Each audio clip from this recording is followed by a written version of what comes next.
When you actually do start putting yourself out there, being charismatic, what's going to happen? Number one, you're going to stand out. If you're charismatic and you don't stand out, you're not charismatic.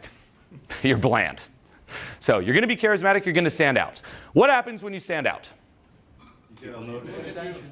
Yeah, you get judged.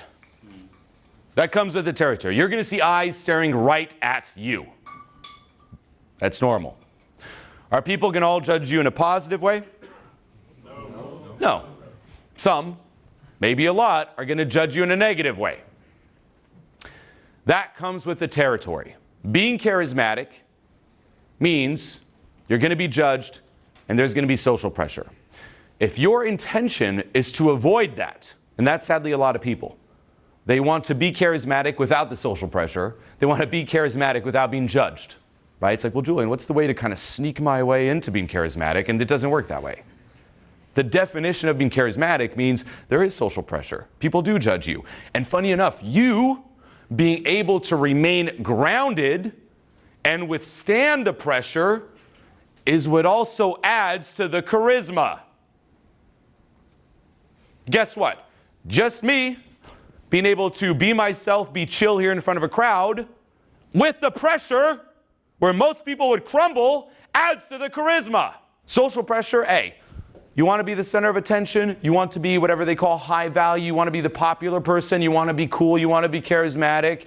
You want people to look at you. Be okay with them looking at you. Face the crowd. Take it in. You're going to go first. I want you to yell as loud as you can. Go. Random. Okay, now notice that's inner resistance, inner judgment, like you feel it creeping up, okay? But, so I know it's tough, and that's fine, but just do best you can, loud as you can, go. That's normal. Hey! Good. Okay. Now, really good, especially, again, you can visibly see the resistance. But I can guarantee you that is terrible compared to your potential, which we're going to do. Yeah. But it was a good start. Now, you, same thing? Yeah. Hey! Take in what they sounded like, the volume and everything, okay?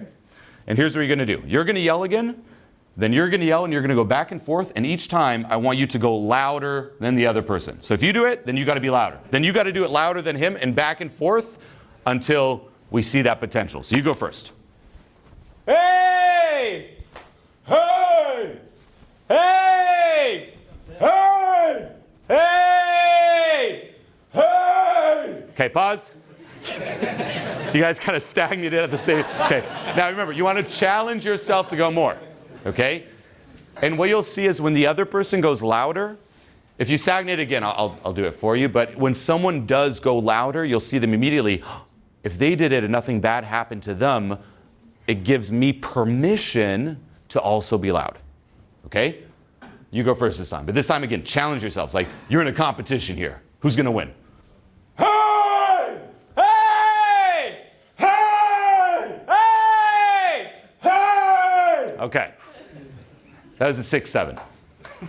Okay? Try to top me. And I'm going to push you till you go loud, okay? Hey! Hey! More! Come on! You! Hey! More! Come on! Hey! More! Hey! More! Loud as you can! More! Hey! More! Hey! Hey! Now, one by one, solo. Go.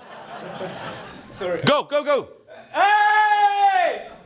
Hey! Now, there's still some potential, but I'll leave you off the hook. But notice that versus before, huh? Big. Give him a hand. Come on. Everyone is waiting for permission to just let loose. And permission could be anything, right? Could be you see someone else do it. It could be someone gives you, like, if someone comes up and you're like, oh, I'm nervous, just me saying that's okay. Oh, it gives me, okay, that's okay. You can be nervous. Oh, suddenly it's like, oh, you give yourself. The key is, can you start giving yourself that permission so you're no longer a slave to the external? Stop trying to be liked by everyone. This is very key, and it goes hand in hand with kind of the people pleaser conditioning, right? Where everyone wants, I want everyone to like me. That's probably why deep down inside a part of you is like, well, I want to be charismatic, because if I'm charismatic, I'll make anyone like me. That's not charismatic, that's bland. Being liked by everyone is bland and it's not natural. Being charismatic means having a certain polarity. Guess what? Me speaking like this, just the last 2 minutes here. Let's just take that little bit. Say you were to show it to 100 people. Is everyone going to resonate with it? Yes. No. It's like, yes, no. No. A lot of people are going to be like, what's that? Way too intense. What's up with his hair? What's he wearing? Like all this stuff. That's going to come with it. A lot of people are not going to like it. But some are really going to love it. That's what you want. You want to stay away from being liked, and you want to go more towards polarizing, where for some they love you, not like you, love you, and some they dislike you. If you want people to love you, though, you got to be okay with the opposite polar response, where some people just don't like you. And it doesn't mean that something's wrong with you. That's sadly what we do, especially as people pleasers. We think that what we say, what we do, equals who we are. So if you say something that someone doesn't really like, then you're like, well, I'm not likable. That's not true. What does that have to do with your self-worth? Why are you attaching your self-worth to everything you say or do? Oh, I did something that someone didn't really enjoy, so I'm a non-enjoyable person. No. It was just an action or a word that for that person, they didn't resonate with it. It has nothing to do with you. But it's willing to kind of have that courage to lean into yourself and be willing with people loving you and people not liking you. If everyone just likes you, not good. If you're scared of people not liking you, you will forever be bland. You gotta lean into that and be okay with a little bit of that polarity, a little bit of that social pressure, and learn to remain grounded among the social pressure. And stop valuing so much what other people think of you, right? Stop living through the eyes of other people. That's what we do. Everything's filtered through, how does this person see me? How does this person see me? What are they thinking? How does she see me? What are they all thinking? If you live that way, that's just pure torture. That is pure hell. You've heard me talk a lot about different video game analogies. There's one that everyone talks about, right? It's like a NPC. It's like a non-player character. Is that it? Yeah? If you really think about your life, it's a funny perspective to think that most of the people you kind of see in your surroundings, it really is those filler characters where they're real at one point in time and then you never see them again. Yet we still value so much of what they think. Like even some of you here who came up in front, you feel that, like I said, that stifleness. Like, what are they all thinking of me? These are the background characters. Imagine you're playing a video game and you're like, I'm going to slay the dragon. Oh, there's a bunch of villagers over there staring. Oh, it's like, no. It's like, don't put the background, like how many of these people are you actually going to see again? Right? Yeah.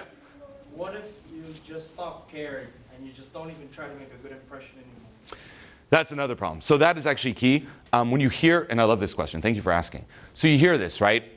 We're kind of leaning towards the side where I'm like, stop caring what people think, own your authenticity, put yourself out there. However, people can then misinterpret it. Any piece of advice, by the way, can help you or hurt you. What's misinterpreting it or taking it too far, it's what you said. You're like, oh, well, stop caring what people think, stop needing approval, screw everyone, and then you start just being uncalibrated or even just very disconnected. You stop trying. There's not even an intention to be relatable. That's not good either. The key is you better be very aware of what people are thinking. So this is, you could say, the advanced level, right? And you might even go through a bit of a phase where you care too much. It's like swinging the pendulum. Then you swing it back to where you don't care enough, and then you find that nice balance. The nice balance is you're not so scared that you ignore what other people are looking like. I'm in my world, I'm in my world, I'm in my world. No, you're very attuned. Trust me, when I'm out here, I'm being me, but I'm also very attuned to how people are reacting and resonating with this. But then the key is I'm being aware, but even when I see what people think or how they react, I don't let it get to me. I may choose to sometimes shift courses of action to make it more relatable, but the key difference is it's a choice, not in a reaction where you have no choice. Meaning, a lot of people, they might be quiet, but it's not out of choice. It's just because they're stifled. Like people like that. If I'm a little loud and I see someone kind of tense up, I might choose in the instance like, I'll just keep being loud. Or I might be like, you know what, if my intention is to really connect, I'm going to be a little bit more quiet. But then it's out of choice, proactive, versus reaction to being scared of something. So when you hear like, stop caring what people think, it's no, be aware of it, just don't let it run you. If you go the other route where you stop caring and you stop caring about approval, that's going to close a lot of doors for you. Because to even function in this world, you need a certain amount of approval. All of you here, guess what? You need to approve of me a certain amount, or you wouldn't be here. But the key is, it's a choice. You view it more so as, this approval is this thing that opens doors versus approval is oxygen. Okay, that's the difference. So no, you should still care. And then it might be tapping into, because it usually, just like with apathy, with feeling, it tends to be a defense mechanism where you care so much and it's just so painful to be caring that you're just like, I'm just not going to care. And you try to numb yourself to it. But then it's just very disconnected. You might even stop trying a bit. And then you got to retune with, well, no. What's my, like at a core, my intention, even in an interaction, it is to connect with someone. Even in a speech like this, guess what? If I was just talking, but nothing was clicking, that wouldn't be a fun speech for anyone. So it's no, I'm going to still never compromise my authenticity, but at any point in time, there's many things I could say or do, and I'll still use that to calibrate, but by choice, not out of reaction. That's the key difference. One perspective, for those of you who say come up front, you might be like, oh, this is scary. This is a scary experience. Another perspective is, here's something so unique and so epic. Like, when else are you going to be standing in front of such a big crowd at the forefront and, doing crazy charisma exercises and have everyone cheer you on? When is that going to happen? Like, is there actually, like some of you, like who came up, this might be the only time in your entire life where you did it in front of a crowd. Yet we're like, oh, it's so scary, versus, you know what, even if it goes funny, even if I kind of say some funny, dumb things, this is an experience I'll remember forever, and it's an experience that very few people will ever have. And just viewing things that way, viewing life that way, it's like, hey, sure, it might not go perfectly, but so what? Collect the story and become this story collector. It also goes hand in hand with what makes you interesting. Okay? You want to be interesting? That's really it. On the content side. Being interesting on the content side is becoming a person of stories. And a question for all of you here is, how many epic stories do you have? Right at your fingertips, just ready to go, right? Sure, it might be a lot. In that case, great. If it's not much, and you're in an interaction, you're like, well, I'm kind of boring in an interaction. Some of my friends are more interesting. Why is the attention always on them and not on me? Vibe, of course, but content, maybe get some better stories. Maybe live a more interesting life.